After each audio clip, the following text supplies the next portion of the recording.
Joel, I want to turn to you now because, we've got Trump blaming Ukraine for getting invaded, essentially. They're blaming the country that was invaded. But not all Republicans are on board. We have actually heard some pushback. I think we've got some sound we're going to show you. Make no mistake about it, that invasion was the responsibility of one human being on the face of this planet. It was Vladimir Putin. It is quite clear who started the war. It was absolutely Russia at Putin's directive. I don't think that there should be any confusion with that. Putin is a gangster. He's a gangster with a black heart. And as I've said in another context, I trust this guy like I trust gas stations sushi. I mean, leave it to Senator Kennedy. He always comes up with a soundbite. But look, this is a serious issue. And we've also got Senate Majority Leader John Thune saying when it comes to what Trump is trying to do, let him cook. We've got that sound, too. Right now, you got to give him some space. Honestly, this war is ground on now for 3 years. There's been a lot of cost, a lot of death, a lot of injury associated with it. And I think it's in everybody's best interest, Ukraine, Russia, Europe, the United States, if they can bring about a peaceful conclusion to the war. And so that's what this is about right now. All right. What's your take? Well, so much for the Republican backbone in defense of Ukraine. May those statements that we saw from random members, important members nonetheless, become contagious, and may the White House hear that, because what is happening right now is that Russia and the United States are sandwiching Ukraine. We are watching in real time the combination of Vladimir Putin and Donald Trump deciding how to divide up Ukraine. And this is very dangerous. This is reminiscent of 1938 when Russia and Germany joined to divide up Poland.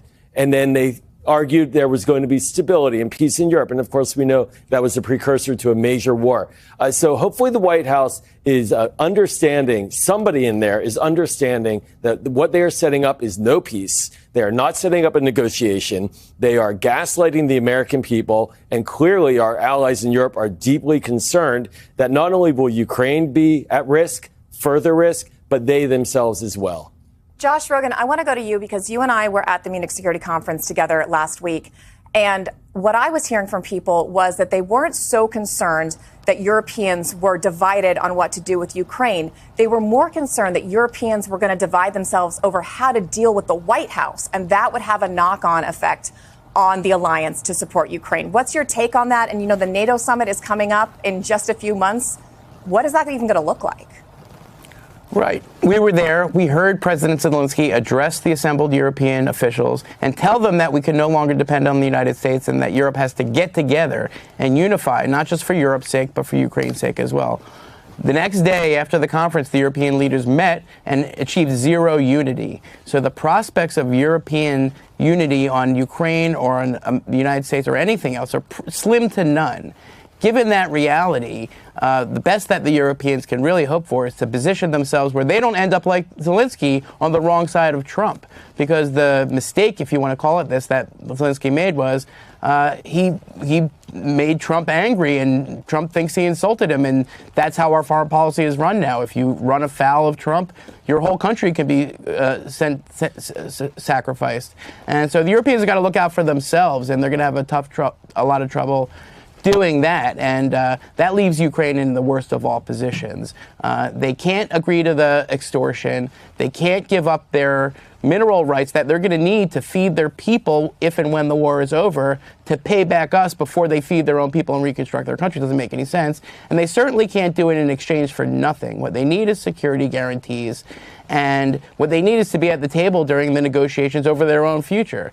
And the main thing that Trump and a lot of Elon Musk and a lot of people get wrong about Zelensky is that they think he's the problem. They think that if they get rid of Zelensky, that the Ukrainian people will fall in line with their scheme. That's wrong.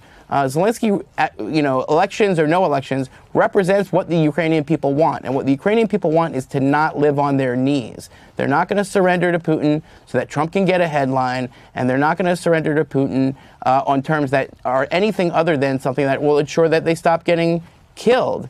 And that's not the way that it's looking. So, Trump and Elon can attack Zelensky all they want. In the end, the Ukrainian people will determine their own fate one way or the other, with or without our help. Joel, I want to ask you as well. You know, the New York Times has this report out that the Kremlin has really zeroed in on Trump's desire to make a profit. Talk to us. I mean, that's always a part of foreign policy, but usually that's the quiet part leaders don't say out loud, right? When that is openly the objective here, can you talk about what impact that could have on not only U.S. policy, but on how Europeans view U.S. policy? Well, one has to ask what kind of profit? A personal profit? Is it a profit for the United States? And what would that profit be anyways? Would it be just the extractive resources, the oil resources that Russia has? They don't really produce much of value beyond oil.